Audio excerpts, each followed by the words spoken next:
Bismillahirrahmanirrahim. Alhamdulillah rabbil alamin. Wa bihi nasta'in ala umuri dunya waddin.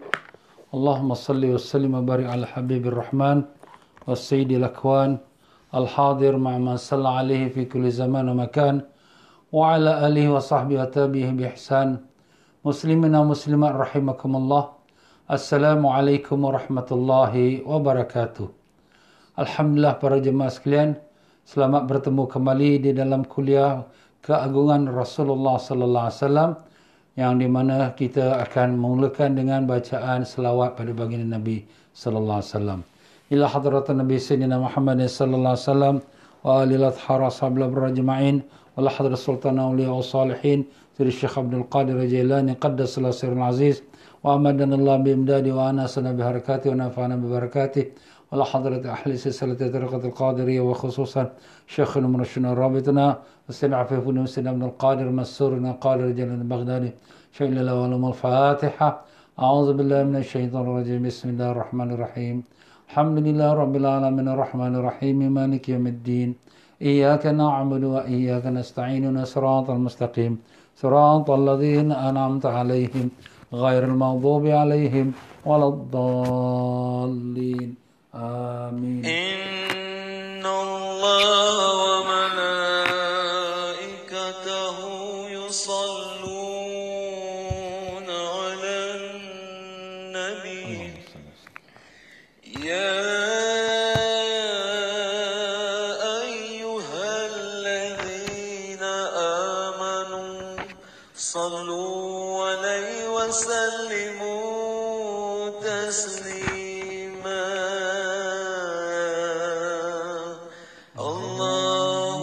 صل وسلم وبارك عليه وعلى آله. اللهم صل على سيدنا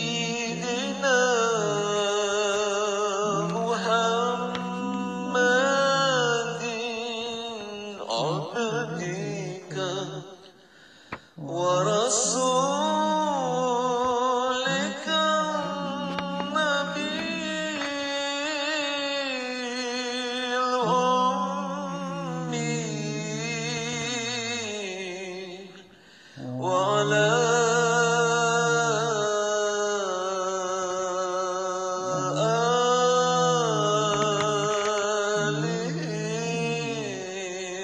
وصحبه وسلم. اللهم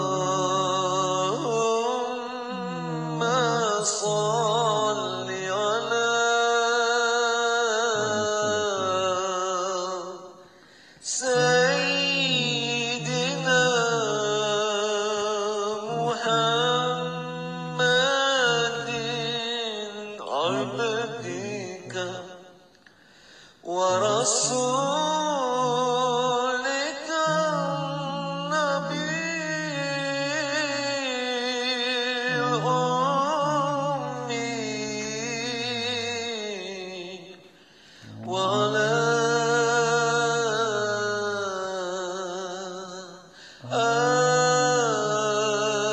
آله وصحبه وسلم.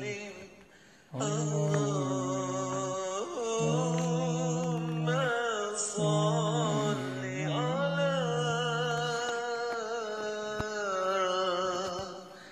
سيدنا محمد عبدك ورسولك النبي الأمي وعلى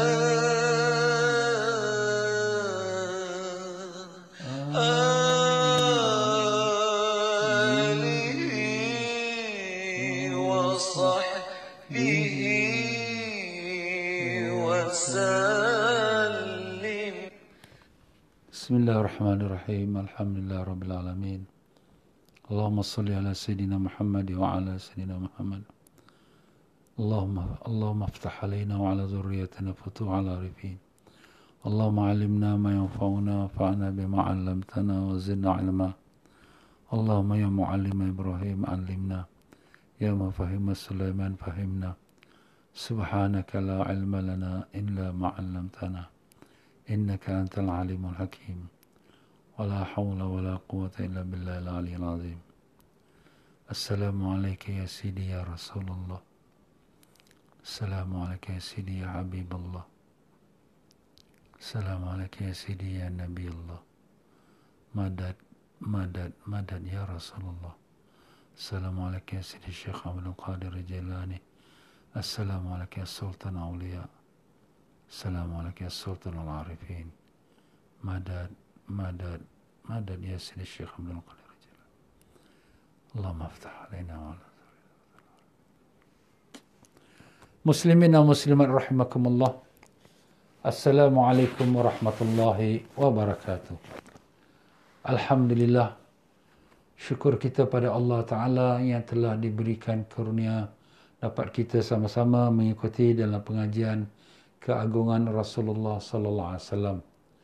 Pelajaran kita semalam telah kita sebutkan bagaimana Allah Ta'ala telah mengagung dan memuliakan Nabi kita Sallallahu Alaihi Wasallam, khusus baginda Nabi Sallallahu Alaihi Wasallam, di mana tidak diletakkan sahnya iman seseorang, melainkan disertakan penyaksian tiada Tuhan melainkan Allah, la ilaha illallah, beserta dengan penyaksian bahawa Nabi kita Sayyidina Muhammad Rasulullah Sallallahu Alaihi Wasallam.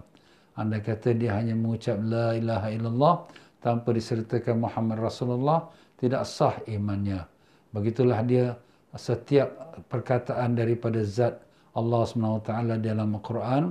Untuk kita beriman, sentiasa Allah tetapkan bahawa bersama dengan Rasulullah SAW. Fa'aminu billahi wa rasulih. Hendaklah kamu beriman pada Allah dan pada Rasulnya. Begitulah dia tuan-tuan dan puan-puan, Rasulullah SAW. Sebagaimana yang Allah Ta'ala gambarkan, baginda adalah merupakan rahmatan lil alamin. Rahmat bagi sekalian alam. Alam di sini seluruh segala-galanya. Segalanya daripada manusia, daripada jin, daripada haiwan, daripada langit, daripada bulan, daripada bintang, daripada galaksi dan sekalian galaksi-galaksi yang lain. Pokoknya segala ciptaan Allah selain dari Allah, itulah alam. Dan segalanya itu mendapat rahmat daripada Rasulullah Sallallahu Alaihi Wasallam. Itulah yang Allah Ta'ala tegaskan, wa ma arsalnaka illa rahmatil lil alamin. Dan rahmat Rasul Sallallahu Alaihi Wasallam bukan hanya kepada orang beriman, bahkan kepada orang kafir juga. Orang kafir, Allah Ta'ala masih lagi berikan mereka makan minum, mereka masih lagi diberikan kesenangan dengan kerana rahmat yang dibawa oleh Allah, oleh Rasulullah Sallallahu Alaihi Wasallam. Andai kata kalau sekiranya tanpa rahmatnya Rasul Sallallahu Alaihi Wasallam, nescaya Allah tak akan beri walaupun seteguk air minum kepada orang kafir. Tapi semua, maupun kafir, maupun jin, semuanya mendapatkan nikmat Allah dengan barakahnya rahmat yang dibawa oleh Rasul Sallallahu Alaihi Wasallam.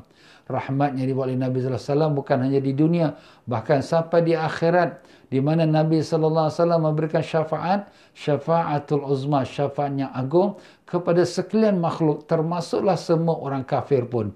Jadi makna di sini Nabi memberi syafaat itu untuk memulakan perhitungan hisab. Selagi belum dapat syafaat Nabi SAW, selagi itulah seluruh manusia duduk di bawah panas matahari, masih lagi mencari-cari Nabi, siapakah yang boleh untuk memberikan mereka syafaat. Dan itulah yang pertama bagi Nabi SAW. Tidak ada seorang Nabi pun yang boleh memberi syafaat sebelum baginda Nabi kita SAW memberi syafaat. Dan syafaat Nabi bukan pada umatnya sahaja, bahkan pada seluruh manusia. Subhanallah. Dan begitulah Rasulullah Sallallahu Alaihi Wasallam dah tegaskan, hidupnya dan matinya adalah baik untuk umatnya. Sesiapa yang bertemu dengan Nabi masa Nabi hidup, maka Nabi boleh berbicara dengan dia. Tetapi apabila Nabi Sallallahu Alaihi Wasallam sudah wafat, maka Nabi Sallallahu Alaihi Wasallam dibawakan amalan umatnya ke hadapan baginda Nabi tiap-tiap hari. Apabila dilihatnya amalan umatnya yang baik, Nabi bersyukur pada Allah. Apabila dilihatnya umatnya yang buat kesalahan, maka Nabi mohon ampun untuk umatnya itu, selagi umatnya itu yang beriman. Begitulah dia tuan-tuan dan puan-puan rahimakumullah, Rasulullah sallallahu alaihi wasallam, Allah SWT telah jadikan bagi Nabi sallallahu alaihi wasallam nabi yang mulia, yang melebihi daripada sekalian nabi-nabi yang lain. Dan begitulah Nabi juga merupakan keamanan kepada umatnya. Sebagaimana Nabi sallallahu alaihi wasallam telah sebutkan bahawa Nabi bila ada, Nabi sebagai pengaman kepada para sahabat. Bila Nabi sudah tidak ada daripada para sahabat, maka berlakulah peperangan antara sama-sama sahabat. Dan sahabat-sahabat ini merupakan pengaman kepada umat. Apabila sahabat-sahabat sudah tidak ada, berlakulah perpecahan pula daripada kalangan umat. Begitulah yang kita telah lihat apa yang berlaku hari ini. Begitulah dia tuan-tuan dan puan-puan, selagi Rasulullah hidup bersama kita, selagi itulah Allah akan amankan kita. Maupun hidupnya Nabi secara kita katakan jasmaninya, maupun hidup bersama-sama kita secara rohaninya. Walaupun hari ini kita sudah tidak ada lagi Nabi kita sallallahu alaihi wasallam, tapi Allah sudah berjanji, "Maka Allah liyu'adzibahum wa anta fihim." Allah tidak akan azab mereka selagi kau berada di sisi mereka. Ayat Quran ini dia hidup sampai hari kiamat. Bukan hanya ayat Quran ini untuk hari zaman Nabi sallallahu alaihi wasallam hidup saja. Arti kata lain, hari ini kalau sekiranya Nabi sallallahu alaihi wasallam hidup bersama kita, maka Allah tidak akan azabkan kita. Kalau hari ini kita masih lagi beristighfar kepada Allah, maka Allah yu'adzibahum wa hum yastaghfirun. Allah tidak akan mengazab mereka selagi mereka beristighfar mohon ampun dari Allah. Tapi kenapa kita hari ini ditimpa dengan azab? Kerana hati kita sudah mati, dah tidak ada lagi hidup bersama Nabi sallallahu alaihi wasallam. Hari ini kenapa kita diturunkan azab? Kerana hati kita sudah mati, tidak ada insaf dan tak ada istighfar minta ampun dari Allah atas segala kesalahan kita. Itulah sebab Allah Ta'ala turunkan azab. Jadi untuk kita angkatkan azab yang ada sama kita sekarang ini, maka kita banyakkan berselawat pada Nabi SAW. Hidupkan hati kita cinta dan kasih dan sayang pada Nabi SAW. Kerana Nabi sayang pada kita. Nabi SAW selalu doakan untuk kita. Walaupun kita dah tak temu lagi Nabi, tapi Nabi sentiasa doakan kita seperti mana hadis yang telah kita bacakan tadi. Begitulah kita minta ampun kepada Allah atas segala dosa kita dan kesalahan kita. Kita anggaplah diri kita telah banyak melakukan kesalahan dan letakkan hati kita betul-betul di hadapan Allah. Mohon ampun dari Allah. InsyaAllah Allah akan angkatkan penyakit ini daripada kita kalau kita benar dan jujur kita dengan Allah Ta'ala. Allahumma amin ya rabbal alamin. Ya para jemaah sekalian, pada malam ini kita masuk lagi dengan kemuliaan bagi Nabi kita Rasulullah sallallahu alaihi wasallam, iaitu kemuliaan dan keagungan Nabi yang ke-15. Iaitulah dia umum risalatihi sallallahu alaihi wasallam. Keumuman tu risalah Nabi, utusan Nabi SAW ialah untuk umum, untuk seluruh umat manusia dan jin, bahkan untuk seluruh alam. Begitulah dia Allah Subhanahu Wa Taala telah mengkhususkan baginda Nabi kita sallallahu alaihi wasallam, yang di mana baginda adalah merupakan utusan Allah untuk seluruh alam ini, bukan hanya untuk umat Arab dan bukan hanya untuk umat manusia yang bernama Muslim, tapi merupakan umat seluruhnya. Begitulah Allah Ta'ala khususkan. Allah SWT telah firmankan, A'udzubillahi minasyaitanir rajim, wa ma arsalnaka illa kafatan linnasi basyiran wa nadhira. Yang pada surah As-Saba ayat yang ke-28 Allah berfirman, tidak kami utuskan kau ya Muhammad sallallahu alaihi wasallam illa kafatan linnas, melainkan untuk seluruh manusia, sebagai basyiran wa nadhira, sebagai membawa berita gembira dan memberikan berita ancaman. Itulah dia Rasulullah SAW. Berbeza dengan para nabi-nabi yang dahulu. Nabi-nabi yang dahulu mereka diutuskan untuk umat mereka sahaja, bukan untuk seluruh alam, bukan untuk seluruh dunia, bukan untuk seluruh manusia. Jadi kalau Nabi Musa AS hanya diutuskan untuk umat kaum dia Bani Israel, iaitu kaum Yahudi. Dan Nabi Isa AS hanya diutuskan untuk umatnya kaum Nasara. Itu saja. Jadi agama Yahudi bukan untuk seluruh manusia. Agama Nasrani juga bukan untuk seluruh manusia. Bukan untuk negeri-negeri yang pada Eropah, Amerika, Asia, tidak. Hanya untuk umatnya sahaja. Tapi baginda Nabi kita sallallahu alaihi wasallam diutuskan oleh Allah untuk seluruh alam ini. Sebab itulah Nabi juga menjadi rahmatan lil alamin, rahmat kepada seluruh alam. Begitulah diutusan Nabi kita sallallahu alaihi wasallam. Jadi kalau orang yang bukan daripada kaum Bani Israel, orang yang bukan daripada kaum Yahudi, yang di mana mereka itulah yang diutuskan Nabi Musa atau Nabi Isa, kalau orang yang bukan daripada kaum itu beriman kepada Nabi Musa atau Nabi Isa, beriman tu mana memasuki agama mereka, agama Yahudi atau Nasrani, dari segi hukum tidak sah kerana mereka itu Nabi Musa dan Nabi Isa tidak diutuskan untuk seluruh alam, tidak diutuskan untuk manusia yang lain, tapi hanya untuk kaumnya sahaja. Tetapi adapun Nabi kita Rasulullah sallallahu alaihi wasallam diutuskan untuk seluruh manusia. Makna siapa saja daripada manusia di Afrika, di Amerika Utara, Amerika Selatan, di mana di Asia, di Australia, di Jepun, di mana saja, siapa saja yang mengaku ketiada Tuhan melainkan Allah dan Muhammad Nabi kita Rasulullah salam pesuruh Allah, maka dia sah imannya kerana mereka beriman pada Nabi yang diutuskan untuk seluruh manusia. Itulah dia Nabi kita Rasulullah sallallahu alaihi wasallam. Sebab itulah Allah Taala berfirman, a'udzubillahi minasyaitonir rajim, qul, katakanlah ya Muhammad, ya ayuhan nas, wahai manusia, inni rasulullah ilaikum jami'an, aku adalah utusan Allah kepada kamu seluruhnya. Jadi dalam arti katanya lain, bahasa Arab tulis jami'an. Jami'an mana jami' seluruhnya, sebagai mengkonfirmasikan bahawa utusan Nabi ialah utusan untuk manusia seluruhnya. Tak kira manusianya warna hitam atau putih, tak kira dia Arab atau bukan Arab, ataupun dia berbahasa apa, semua manusia itu adalah merupakan mereka diutuskan kepada mereka seorang Nabi yang bernama Nabi Sayyidina Muhammad sallallahu alaihi wasallam. Allahumma salli wa sallim wa barik alaihi wa ala alihi.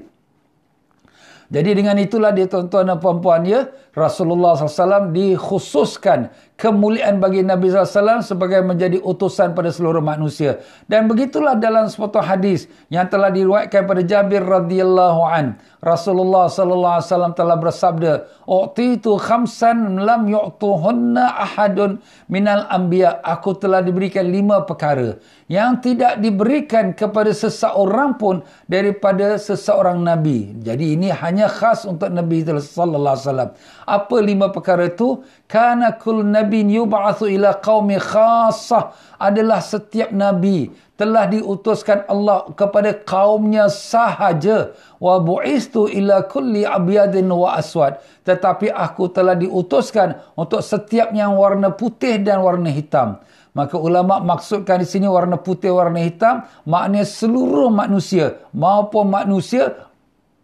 maupun jin. Jadi seluruh manusia dan jin merupakan mereka semua jatuh di bawah Nabi kita Rasulullah sallallahu alaihi wasallam. Allahumma salli wa sallim wa barik alaihi wa ala alihi. Itu satu. Dan wa bu'istu ila nasi amma, dan begitu juga Nabi mengatakan, uhillat liyal ghanaim, aku telah dihalalkan sekalian harta rampasan perang. Walam tuhalla li ahadin qabli, tidak pernah dihalalkan harta rampasan perang sebelum aku. Jadi zaman dulu-dulu Nabi-Nabi kalau pergi perang, dapat harta rampasan perang, mereka tidak boleh mengambilnya. Tetapi mereka, dari Nabi kita sallallahu alaihi wasallam, bila pergi perang, mereka dihalalkan untuk mengambil harta rampasan perang.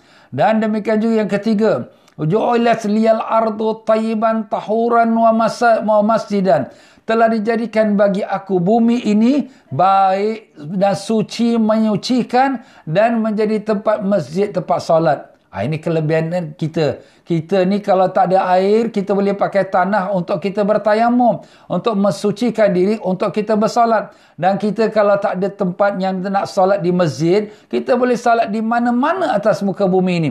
Itulah dia khas untuk umat ini, kerana baginda Nabi sallallahu alaihi wasallam telah diberikan izin oleh Allah yang tak pernah diberikan izin kepada umat yang dahulu. Umat dahulu mereka kalau nak berwuduk mesti dengan air sahaja. Umat dahulu mereka itu kalau nak salat mesti dalam tempat sembahyang mereka, iaitu dalam tempat kanisah mereka ataupun dalam gereja mereka. Tak boleh di tempat yang lain. Subhanallah. Dan begitulah Nabi sallallahu alaihi wasallam berpesan, fa ayyuma rajulin adrakat shalah shalla haitsu kan. Maka sesiapa dari kamu yang menemui waktu solat, solatlah dia di mana saja dia ada. Itulah sebab kita di sini orang Islam tidak menjadikan satu masalah, ustaz nak mana nak solat kita? Kat mana-mana saja kau bentangkan sejadah, Allahu Akbar, sudah semayang. Asalkan tempat tu bersih, tidak ada najis. Wa nusirtu birru'bi baina yaday masirati syahr. Dan aku telah diberikan bantuan oleh Allah untuk diberikan rasa ketakutan kepada musuh sebulan sebelum sampai aku kepada mereka. Subhanallah. Jadi Allah Ta'ala telah berikan Nabi kelebihan. Musuh kalau dengar Nabi nak datang, nak berperang dengan mereka, sudah merasa ketakutan. Sebulan sebelum mereka sampai ke jumpa Nabi, mereka sudah rasa ketakutan. Ini kelebihan Nabi kita SAW. Jadi apa dia? 5 kelebihan itu. Pertama, diberikan dia Nabi SAW diutus untuk seluruh manusia dan seluruh jin. 1. Yang keduanya, dihalalkan harta rampasan perang. Yang ketiganya, dijadikan bumi ini suci, menyucikan dan boleh jadi tempat salat di mana-mana sahaja. Yang keempatnya, dibantu Nabi kita sallallahu alaihi wasallam dengan diletakkan rasa ketakutan kepada musuh-musuh sebulan masanya sebelum kehadiran ataupun pertemuan Nabi dengan musuh-musuh tersebut. Yang kelima apa dia? Yang kelimanya ialah bagi Nabi sallallahu alaihi wasallam telah diberikan doa untuk diminta pada Allah yang pasti sekali Allah Ta'ala mengkabulkan. Tapi Nabi tak minta. Kenapa Nabi tak minta? Kerana Nabi simpankan doa itu untuk umatnya di yaumul qiyamah. Dan sesiapa daripada umatnya yang mati beriman dengan kalimah La ilaha illallah, maka dia pasti mendapat syafaat Nabi sallallahu alaihi wasallam. Karena itulah dia permintaan Nabi kita kepada Allah Subhanahu wa taala. Allahumma ya Allah ya Tuhan kami, kurniakanlah kami keberkahan dan syafaat Nabi sallallahu alaihi wasallam di yaumul qiyamah kelak dengan berkat Nabi yang mulia. Amin ya rabbal alamin. Ya, begitulah dia tuan-tuan dan puan-puan rahimakumullah ya. Allah Subhanahu wa taala telah muliakan Nabi kita sallallahu alaihi wasallam dengan diberikan 5 kelebihan yang tak pernah diberikan kepada sesiapa pun daripada nabi-nabi yang terdahulu.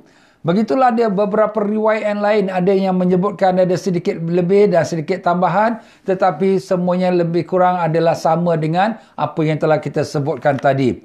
Begitulah Nabi sallallahu alaihi wasallam telah menyebutkan siapa saja daripada umatnya yang mati beriman akan mendapatkan syafaat Nabi sallallahu alaihi wasallam. Jadi bila di yaumul qiyamah Nabi sallallahu alaihi wasallam memberikan syafaat, ada 2 macam jenis syafaat. Satu syafaatul uzma, syafaat yang terbesar, dan syafaat itu adalah diberikan pada seluruh manusia untuk dimulakan perhitungan hisab mereka. Dan syafaat yang kedua ialah syafaat khasah, iaitu syafaat yang khusus untuk umatnya untuk dibawa masukkan ke dalam syurga. Dan semua umat Nabi sallallahu alaihi wasallam maupun yang berdosa ataupun yang tidak akan masuk syurga tanpa syafaat Nabi sallallahu alaihi wasallam. Walaupun seorang wali Allah sekalipun tidak akan masuk ke syurga tanpa dengan syafaat Nabi sallallahu alaihi wasallam. Itu satu kemuliaan yang Allah Taala telah berikan khas untuk Nabi kita sallallahu alaihi wasallam.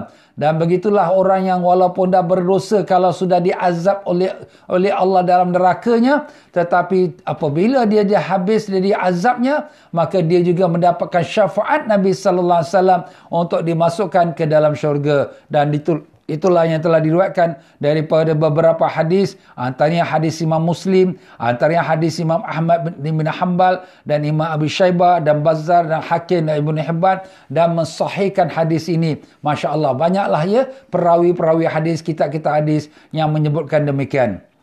Demikianlah dia muslimin muslimat rahimakumullah, Rasulullah sallallahu alaihi wasallam sebagaimana yang diriwayatkan oleh Amr bin Shu'aib radhiyallahu an daripada ayahnya, daripada datuknya, bahawa Rasulullah sallallahu alaihi wasallam pada masa peperangan Tabuk terletak 700 km utara Madinah. Jadi jauh daripada Madinah. Jadi masa dalam malam peperangan itu, Nabi sallallahu alaihi wasallam berdiri salat, beribadat kepada Allah Subhanahu wa taala, memohon bantuan daripada Allah Taala Kemudian Nabi sallallahu alaihi wasallam pun bertemulah dengan para sahabat-sahabatnya. Kemudian Nabi sallallahu alaihi wasallam pun memberitahulah kepada sahabat-sahabatnya, sesungguhnya pada malam tadi aku telah diberikan 5 perkara yang tak pernah diberikan kepada seseorang sebelum aku. Dan pertama, aku telah diutuskan untuk seluruh manusia. Inni ursiltu ilan nasi kullihim ammah. Aku telah diutuskan kepada seluruh manusia. Dan adalah semua nabi-nabi yang dahulu sebelum aku, mereka diutuskan hanya kepada kaum mereka sahaja. Dan aku telah diberi bantuan aku telah diberi bantuan atas musuhku dengan diberikan perasaan ketakutan kepada mereka. Dan demikianlah mereka akan rasa ketakutan sebulan sebelum bertemunya kami bersama mereka. Masya Allah, itu kelebihannya Nabi kita sallallahu alaihi wasallam. Dan telah dihalalkan bagiku, iaitu memakan akan harta-harta rampasan perang. Dan adalah sebelum aku, iaitu Nabi-Nabi dahulu, mereka dianggapkan berdosa makan harta rampasan perang. Dan adalah mereka itu pada zaman dahulu, lepas mereka perang, mereka menang, harta rampasan perang itu dibakarkannya. Dibakar, tidak diambil manfaat. Dan demikian juga Nabi mengatakan, telah dijadikan kepada aku masjid tanah bumi ini sebagai tempat sujud, sebagai tempat solat. Dan tanah bumi ini sebagai alat suci menyucikan, seperti kita bertayamum. Dan begitu juga bila kita membasuh najis jilatan anjing dan babi, maka kita dibasuhkan dengan salah satu air itu dicampur dengan tanah. Jadi mana tanah ini menjadi alat menyucikan kita. Dan di mana sahaja di umat aku bertemu waktu solat, mereka boleh salat di mana saja. Kalau tak ada air, boleh bertayamum. Subhanallah. Adalah umat sebelum aku, daripada Nabi-Nabi dahulu, mereka hanya solat di dalam rumah ibadat mereka, di kanisah-kanisah mereka, ataupun di gereja-gereja mereka. Dan demikianlah yang kelima, yang diberikan Allah kepada aku, iaitu yang tidak diberi pada umat sebelum aku, iaitulah dikatakan kepadaku, ya Muhammad, sal, mintalah ya Muhammad, mohonlah kepada Allah. Setiap Nabi ada permohonan yang istimewa, dan Nabi kita sallallahu alaihi wasallam terlebih lagi diberikan satu keistimewaan, iaitulah keistimewaan untuk berdoa. Apa saja Nabi minta akan pasti dikurniakan Allah. Nabi-Nabi dahulu juga ada juga yang meminta pada Allah dan telah diberikan pada mereka. Seperti mana Nabi Sulaiman AS minta kerajaan dunia dan telah diberikan dia kerajaan dia, sehingga dia perintah jin dan syaitan semua di bawah pemerintahannya Nabi Sulaiman AS. Itu sebagai contohnya. Maka Nabi SAW telah mengatakan, aku telah melambatkan permintaan aku itu sehingga yaumul qiyamah. Dan itu adalah memberi syafaat kepada setiap orang yang mengucap kalimah La ilaha illallah. Jadi Nabi SAW simpankan doanya special itu untuk siapa? Untuk umatnya. Subhanallah. Bukan Nabi simpan untuk isterinya, bukan untuk anak cucunya, tetapi untuk umatnya. Allah sayangnya Nabi kepada kita, tuan-tuan dan puan-puan, ya. Kalau kita tak ada rasa sayang pada Nabi SAW, kita pun tak tahu nak kata apa lagi. Itulah dia, tuan-tuan dan puan-puan rahimakumullah, kemuliaan baginda Nabi yang khusus, 5 perkara yang telah kita sebutkan tadi, iaitulah dia antaranya yang telah kita sebutkan. Dan ada pun daripada kurniaan Allah mengagungkan Nabi kita sallallahu alaihi wasallam yang ke-16. Kita ikut urutan dia, nombor 1, 2, 3, dan ini sudah sampai ke 16, ya. Takaffalal maula bihifzihi wa ismatihi sallallahu alaihi wasallam. Allah Ta'ala telah menjanjikan pemeliharaannya, menjaga Nabi sallallahu alaihi wasallam, melindungi Nabi sallallahu alaihi wasallam. Allah Ta'ala meletakkan perlindungan, penjagaan kepada Nabi sallallahu alaihi wasallam kerana ketinggian darjatnya, martabatnya, kemuliaannya, keagungannya di sisi Allah Subhanahu wa taala. Maka Allah Taala telah pelihara Nabi daripada sekalian perkara yang menyakiti Nabi kita sallallahu alaihi wasallam daripada makhluk, dan daripada mereka yang mengejek Nabi ataupun ingin melakukan sesuatu kejahatan pada diri Nabi Rasulullah sallallahu alaihi wasallam. Begitulah Allah Subhanahu wa taala telah pelihara Nabi sebagaimana Allah firmankan, a'udzubillahi minasyaitonirrajim. Fama ballaghta risalata wallahu ya'simuka minan nas. Allah Ta'ala ya'simuka, memelihara engkau ya Muhammad daripada kejahatan manusia. Itulah ayat surah Al-Ma'idah ayat yang ke-67. Ya, daripada ayat ini juga menunjukkan kepada kita Nabi terpelihara. Habis Ustaz, kalau Nabi terpelihara, kenapa pula boleh Nabi SAW dilontar batu, ya, dilontarkan najis? Ya, tuan-tuan dan puan-puan, ada hikmahnya juga. Apa yang terkena pada Nabi SAW adalah sebagai menjadi contoh bagaimana kesabaran Nabi dalam menyampaikan dakwah. Jadi kalaulah baginda Nabi SAW terkena dengan apa-apa yang kita telah ketahui daripada dilontar batu ataupun dilontar kotoran najis, maka itulah dia tuan-tuan ya, sebagai seorang yang menyampaikan dakwah hendaklah banyak bersabar. Bahkan di situ juga menunjukkan bagaimana rahmatnya Nabi, walaupun sudah ada peluang untuk nak membalas jahatnya kaum kafirin yang melontar batu pada Nabi SAW untuk dirobohkan akan gunung-gunung Taif itu, di mana Nabi telah didatangi oleh malaikat Jibril dengan dua malaikat yang menjaga gunung Taif. Ya Muhammad, perintahkan saja dua malaikat ini supaya binasakan, runtuhkan gunung Taif, binasakan orang-orang yang telah zalim padamu. Tapi Nabi SAW jawab, tidak. Aku mengharapkan akan lahirlah daripada mereka anak cucu yang beriman pada Allah dan Rasul. Dan memang benar, lahirlah antara anak cucunya, iaitu yang menjadi panglima-panglima Islam, yang mengembangkan Islam sampai merata dunia. Alhamdulillah. Jadi Nabi SAW bahkan mendoakan untuk mereka, Allahumma hdi qaumi fa innahum la ya'lamun. Ya Allah, berilah hidayat pada kaum aku kerana mereka tidak tahu. Subhanallah. Tetapi dalam masa yang sama juga Allah Ta'ala memelihara Nabi daripada kejahatan kaum kafirin yang nak buat aniaya pada Nabi kita Rasulullah sallallahu alaihi wasallam. Sayyidatina Aisyah radhiyallahu anha telah menceritakan, adalah Nabi sallallahu alaihi wasallam, dia kalau berjalan maka ada saja para sahabat-sahabat yang menjadi pengawalnya, security-nya. Sehinggalah turun ayat di mana Allah berfirman, wallahu ya'simuka minan nas. Allah memelihara engkau ya Muhammad daripada kejahatan manusia-manusia.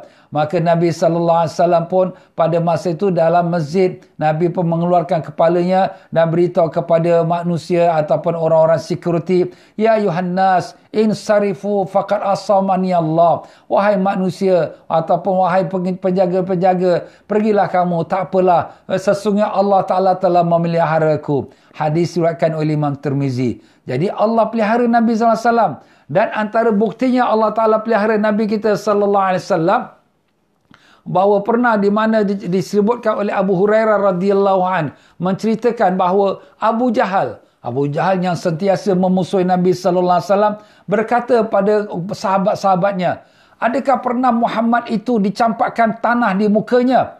Maka mereka mengatakan, tak ada. Kena tak aku campakkan tanah ke mukanya?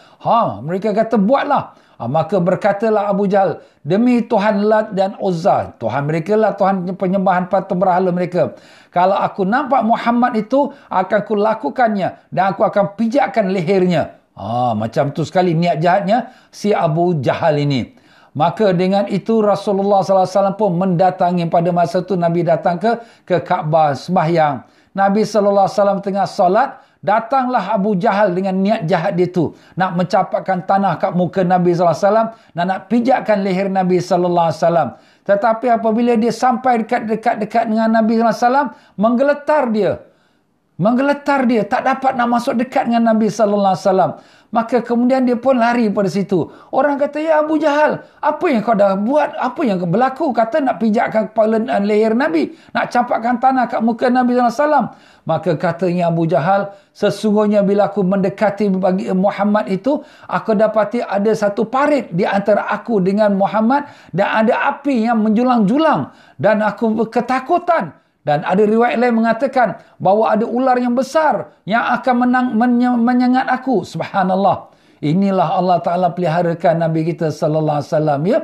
Allah Ta'ala selamatkan Nabi daripada niat jahat orang kafirin kepada baginda Nabi sallallahu alaihi wasallam. Ya para jemaah sekalian, dan apabila perkara itu sampai pada Nabi sallallahu alaihi wasallam, Baginda Nabi sallallahu alaihi wasallam bersabda, "Laudana minni," kalau dia dekat lagi dengan aku, maka akan dipatah-patahkan anggota dia oleh malaikat satu persatu. Satu persatu daripada anggota dipatah-patahkan oleh malaikat. Subhanallah, hadis sahih riwayatkan oleh Imam Muslim. Begitulah dia tuan-tuan, itulah dia kemuliaan bagi Nabi sallallahu alaihi wasallam. Tetapi apa yang berlaku pada Nabi dengan dilontarkan batu seperti mana yang telah saya sebutkan awal, ia merupakan sebagai satu menunjukkan kesabaran Nabi sallallahu alaihi wasallam sebagai contoh untuk kita umatnya, dan juga sebagai menunjukkan rahmatnya Nabi sallallahu alaihi wasallam mendoakan mereka yang telah melakukan kezaliman pada Nabi sallallahu alaihi wasallam. Dan demikian juga Allah Ta'ala telah menceritakan bagaimana Allah Subhanahu Wa Ta'ala memelihara Nabi Sallallahu Alaihi Wasallam.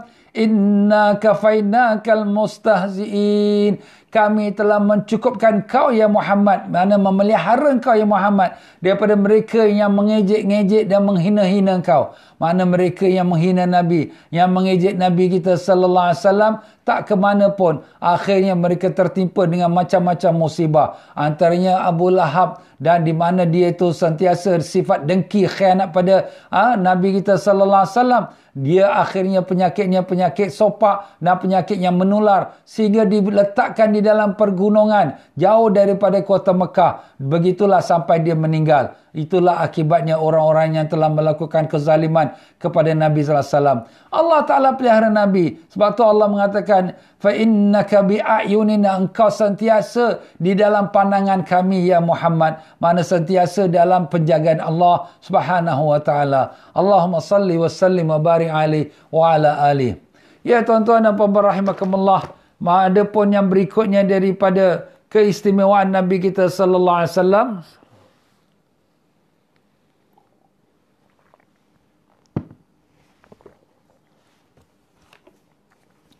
Keistimewaan dan keagungan Nabi sallallahu alaihi wasallam yang ke-17, at-takafful bihifzi dinihi sallallahu alaihi wasallam, iaitu jaminan memelihara agama Nabi kita sallallahu alaihi wasallam. Allah Taala kerana sayang, kasih dan mulianya Nabi kita sallallahu alaihi wasallam, agama yang dibawa oleh Nabi kita sallallahu alaihi wasallam, agama Islam, menjadi agama yang terpelihara, yang dijaga oleh Nabi dan berkekalan sampailah ke akhir zaman. Itulah janji Allah Ta'ala kepada Nabi kita SAW. Dipelihara daripada sekalian penukaran dan daripada sekalian pengkhianatan dan daripada sekalian kita katakan perubahan dalam kitab suci. Demikianlah agama ini akan Allah pelihara sampai hari kiamat daripada sekalian niat jahat orang-orang yang berniat jahat. Walaupun pada hari ini kita melihat ada saja fahaman-fahaman yang berbeza daripada pegangan kita yang benar, tetapi alhamdulillah majoriti umat Islam berpegang pada pegangan yang benar, pegangan Ahlus Sunnah wal Jamaah. Sebab itulah Nabi kita sallallahu alaihi wasallam pernah menceritakan kepada kita, umat aku akan berpecah kepada 73 golongan. Semua yang masuk neraka melainkan satu golongan. Sahabat bertanya, siapakah mereka ya Rasulullah? Nabi sallallahu alaihi wasallam menjawab, mereka adalah Ahlus Sunnah wal Jamaah. Ahlus Sunnah, mereka sunnah, ikut sunnah Nabi sallallahu alaihi wasallam, ajaran Nabi sallallahu alaihi wasallam. Wal Jamaah ialah mengikut apa yang telah dicontohkan, yang telah ditunjukkan oleh para sahabat-sahabat, jamaah sahabat-sahabat. Itulah sebab dinamakan Ahlus Sunnah wal Jamaah. Dan demikianlah sampai hari ini masih lagi ada lagi umat Islam yang berpegang pada Ahlus Sunnah Jamaah. Bahkan itulah yang terbesar sekali. Sebab itulah Nabi sallallahu alaihi wasallam pun berkata, apabila berlaku perselisihan antara umat aku, fa'alaikum bisawadil a'zam, hendaklah kamu berpegang pada yang majoriti. Kenapa pula pegang pada majoriti? Kerana Nabi telah memberikan jaminan, la yajtami ummati ala dhalal, tidak akan umat aku berhimpun bersatu pendapat di atas kesesatan. Takkan mungkin, takkan berlaku.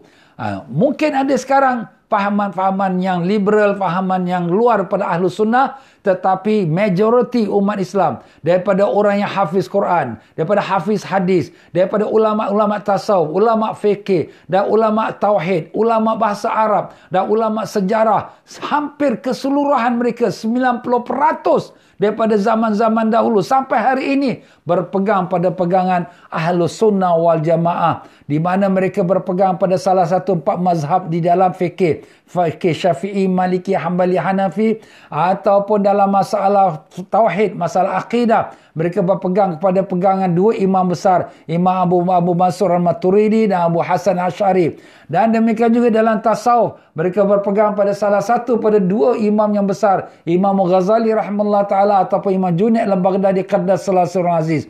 Subhanallah, begitu banyak ulama-ulama, tetapi semuanya telah bersetuju berpegang kepada panduan-panduan yang telah disebutkan tadi. Itulah Allah Ta'ala telah pelihara. Dan lebih dari itu pula, kitab suci Al-Quranul Karim dan juga sunnah Nabi kita sallallahu alaihi wasallam, di mana itulah peninggalan Nabi, mukjizat yang tidak akan hilang selama-lamanya. Semua mukjizat hidup di zaman para nabi-nabi yang hidup. Waktu mereka hidup, mukjizat Nabi Musa AS boleh membelah batu menjadi keluar air, boleh membelah ke laut sehingga menjadi jalan untuk kaum Bani Israel.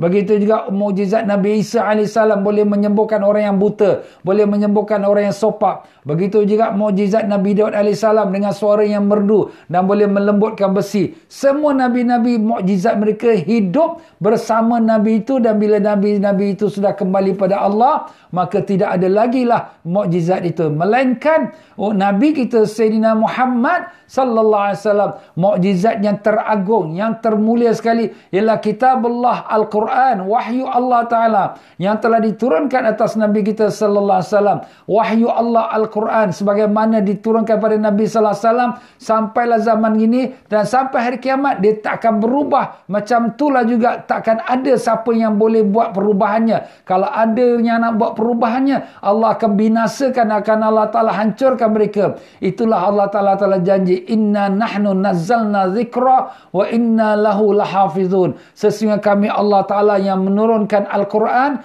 dan kamilah yang akan menjaganya. Begitu juga sunnah Nabi kita sallallahu alaihi wasallam, hadis-hadis Nabi sallallahu alaihi wasallam, yang di mana hadis-hadis Nabi telah Allah Taala berikan, lahirkan ulama-ulama hadis yang seolah-olah mereka dilahirkan semata-mata untuk nak menjaga akan hadis Nabi. Imam Bukhari, Imam Muslim, Imam An-Nasa'i, Imam Abu Daud, mereka bermusafir beribu kilometer. Dengan zaman dahulu hanya memakai unta saja, tidak ada kapal terbang, tak ada kereta api, tak ada apa. Tapi dengan unta atau berjalan kaki daripada Mesir, daripada Baghdad, daripada Mekah, daripada Yaman untuk mencari hadis. Dan mereka dah dapat hadis-hadis itu, mereka pelihara untuk kaji apakah itu daripada sanad, daripada rijal-rijal ataupun daripada orang-orang yang boleh dipercaya atau tidak, sampai kepada sahabat, sampai kepada Nabi sallallahu alaihi wasallam.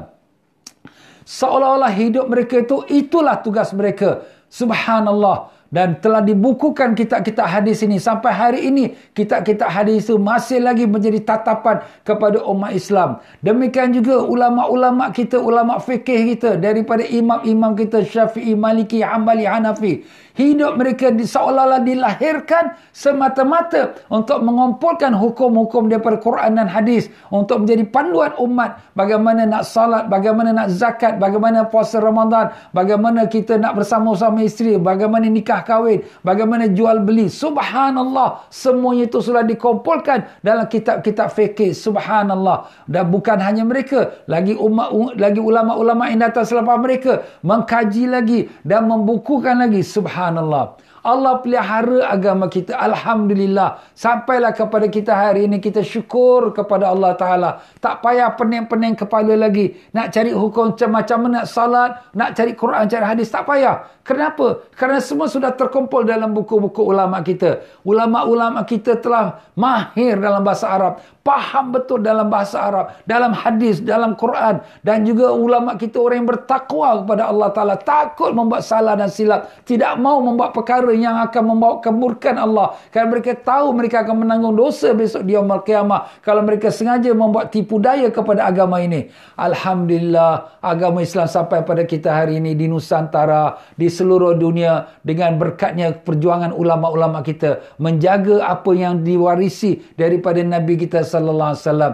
Jadi sini tuan-tuan dan puan-puan, tak perlulah kita pening-pening kepala. Oh Ustaz, kita tak mau pegang ulama, kita nak pegang Quran hadis saja. Maaflah tuan-tuan, Kita ni ilmunya setinggi mana? Kalau bandingkan ulama-ulama kita tu, hafal Quran, hafal hadis. Bukan kata hafal lagi, mengenal sanad-sanadnya. Mengenal sampai pada Nabi kita sallallahu alaihi wasallam. Tahu di mana turun ayat ini. Tahu di mana, bagaimana keadaan ayat ini didatangkan. Dan apa pula ayat-ayat lain yang mungkin ada bertentangan. Semua sudah dibahaskan. Maka dengan itu mereka datangkan dia punya intipati natijahnya. Sepertilah kalau kita katakan, ada beberapa jenis buah-buahan yang sudah diblendkan dan keluarlah dia punya jus dia dan sedap diminum. Kan bagus, kan senang. Kita pula sekarang nak pergi cari buah apple ke, kau nak cari buah limau ke. Oh tak nak, kita tak nak pakai ni. Kita nak tanam sini. Bila kau nak dapat buah apple tu, kau nak tanam saja dah tunggu lagi 3-4 tahun lagi.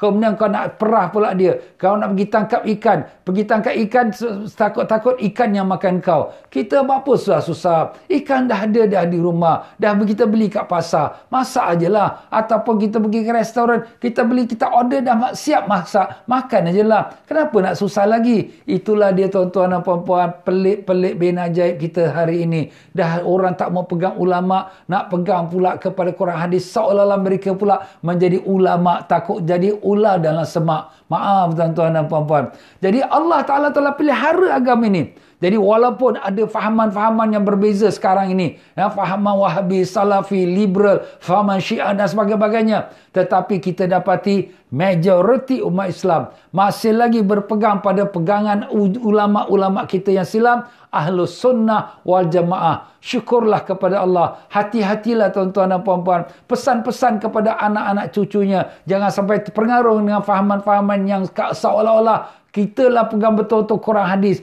Kini ulama-ulama ni semua banyak bid'ah ni semua. Padahal mereka pun tak tahu apa itu bid'ah. Mereka pun tak tahu apa itu sunnah. Tapi senang saja mereka capkan ulama-ulama kita bid'ah dan begitu begini. Maaf tuan-tuan dan puan-puan. Itulah dia janji Allah Ta'ala kepada Nabi kita sallallahu alaihi wasallam bahawa agama yang dibawa oleh Nabi kita sallallahu alaihi wasallam akan terpelihara. Tidak seperti mana agama Nabi-Nabi dahulu. Ustaz, kenapa agama Nabi-Nabi dahulu tak terpelihara? Kenapa pula kitab-kitab yang diturunkan Allah, kitab Taurat, Zabur, Injil sudah berlaku perubahan, dilakukan oleh pengkhianat? Kenapa boleh berlaku demikian? Kenapa Al-Quran yang Allah pelihara? Kerana Nabi-Nabi dahulu, setelah seorang Nabi, akan datang lagi Nabi yang lain untuk membetulkan apa kekurangan dan kesilapannya. Tetapi Nabi kita sallallahu alaihi wasallam ialah Nabi yang terakhir, khataman nabiin. Tidak akan ada lagi Nabi-Nabi yang akan datang selepas Nabi kita sallallahu alaihi wasallam. Jadi dengan sebab itulah Allah menjadikan agama yang dibawa oleh Nabi kita terpelihara. Al-Quran yang terpelihara. Hadis-hadis yang terpelihara. Dan fahaman pegangan umat Islam yang majoriti terpelihara atas pegangan yang benar. Pegangan Ahlus Sunnah wal Jamaah. Allahumma ya Allah, kekalkanlah kami dan anak cucu kami semua di atas aliran pegangan Ahlus Sunnah wal Jamaah. Dengan berkat Nabi kita Rasulullah sallallahu alaihi wasallam. Allahumma amin ya rabbal alamin.